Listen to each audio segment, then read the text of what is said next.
चिपॉक का किला ढह चुका है। पहले आरसीबी ने 17 साल बाद, फिर डीसी ने 15 साल बाद चेन्नई को चेन्नई में हरा दिया और अब एसआरएच ने पहली बार कोई मैच चेन्नई में जीता है अगेंस्ट दी होस्ट्स सीएसके।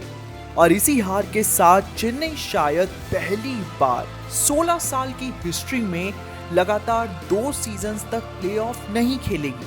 मगर मैंने कहा शायद, क्योंकि अभी भी चेन्नई के फैंस के पास एक रिवाइवल की होप है। शायद वो रिपीट कर जाएं जो आरसीबी ने पिछले सीजन में किया था। आरसीबी ने भी इसी स्टेज से उठकर अपने सारे मैचेस जीतकर 14 पॉइंट्स के साथ प्लेऑफ के लिए क्वालिफाई किया था।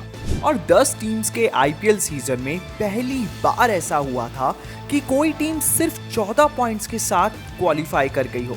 तो क्या अब सीएसके के पास कोई आउटसाइड चांस है क्वालिफाई करने का? तो जवाब है जी हाँ, बिल्कुल है।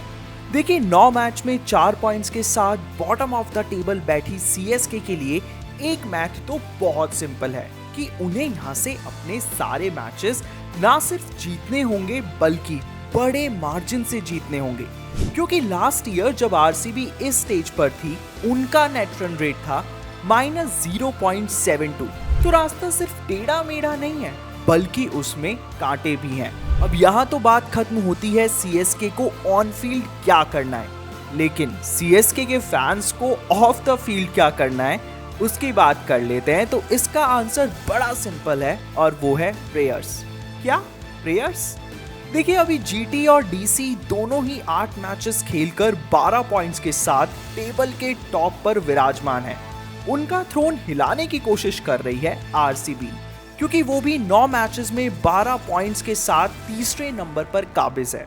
अब यहां से गुजरात टाइटंस और दिल्ली कैपिटल्स को अपने बचे हुए 6 मैचों में से सिर्फ 2 मैच और जीतने हैं प्लेऑफ में लगभग अपनी जगह पक्की करने के लिए। और वहीं आरसीबी को चाहिए 5 मैचों में 2 जीत 16 पॉइंट्स तक पहुंचने के लिए। और इन तीनों टीम्स में से कोई भी अपने 2 मैचेस ना जीत पाए, ये तो बहुत अनलाइकली है। तो नेवर से नेवर, मगर सीएसके के लिए अभी होप है 4, 5, 6 नंबर पर बैठी टीम्स यानी पंजाब, एमआई और एलएसजी। जहां केकेआर के अगेंस्ट बारिश की वजह से मैच कॉल्ड ऑफ होने के चलते पंजाब को 1 पॉइंट मिला, तो उनके पास अभी है टोटल 11 पॉइंट्स। वहीं नंबर 5 पर एमआई और नंबर 6 पर खड़ी एलएसजी के पास हैं 10-10 पॉइंट्स। अब सीएसके की टीम और उनके फैंस को ये प्रे करना होगा कि पंजाब, एमआई और एलएसजी यहां से अपने सारे मैचेस हार जाए। लेकिन ये तो पॉसिबल ही नहीं है, क्योंकि इन टीम्स के अभी आपस में भी मैचेस बाकी हैं। जैसे MI versus LSG, Punjab versus LSG, Punjab versus Mumbai.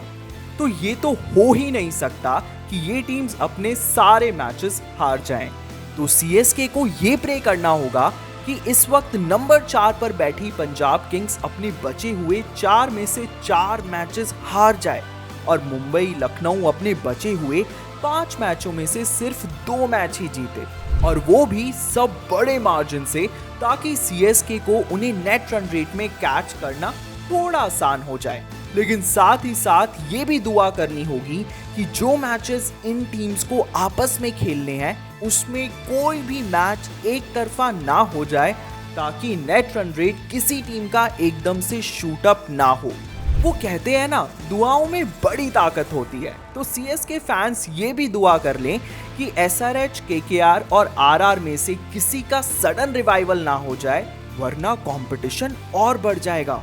तो ये थे मोटे तौर पर लाइकली सिनेरियोस कि कैसे सीएसके अभी भी प्लेऑफ्स के लिए क्वालिफाई कर सकती है, या फिर यूं कहें कि ये थी येलव के लिए रे ऑफ होप। बट क्या हिस्ट्री खुद को रिपीट कर पाएगी? क्या लास्ट सीजन की तरह इस सीजन भी हमें एक और टीम 14 पॉइंट्स पर क्वालिफाई करते हुए देखने को मिलेगी? क्वेश्चंस तो बहुत सारे हैं, but you don't need to worry, इनके आंसर हमें जल्दी मिल जाएंगे। तब तक के लिए all you need to do one thing and that is stay tuned to Sportskeeda cricket, क्योंकि यही मिलेगी आपको आईपीएल और क्रिकेटिंग वर्ल्ड से रिलेटेड हर न्यूज। तो जाते जाते hit that subscribe button on YouTube and give us a follow on Facebook.